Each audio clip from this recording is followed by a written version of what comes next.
Mary Mendoza update yan sa Gimme 5. Finding your perfect match.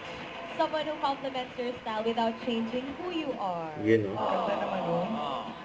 Oh, Ang love, Yung mga kasaibigan nila. bakit po?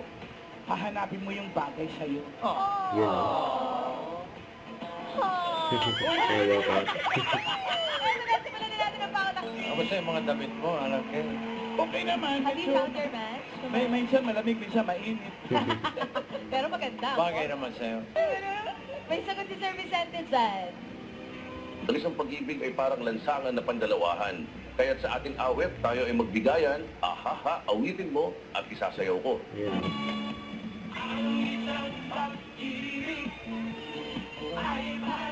Inawit na namin, Sir Vicente.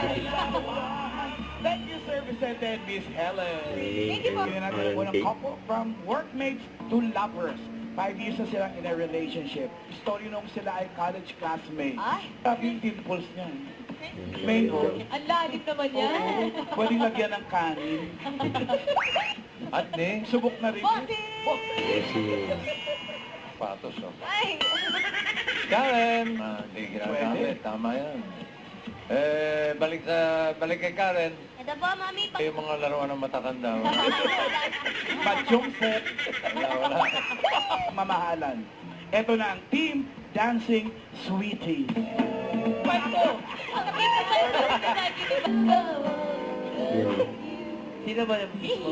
Foreigner number 1? Pinaghandaan niyo ba itong kategory na hand? Okay, little... Nasa braso? Gilid? Si Mr. Lagyan na natin kay Bossing. For formality. Kamote! Nasa bahay? Uy. Sabi ko, wow! Ayaw! Mahabangan. Congrats, and thank you sa lahat ng mga Dabber Cats na present today. Thank you!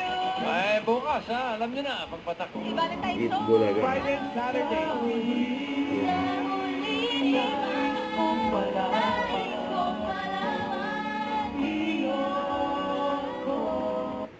Don't forget to subscribe, click the notification bell for more updates. Easy switch your reaction vlog. Stay tuned for more videos.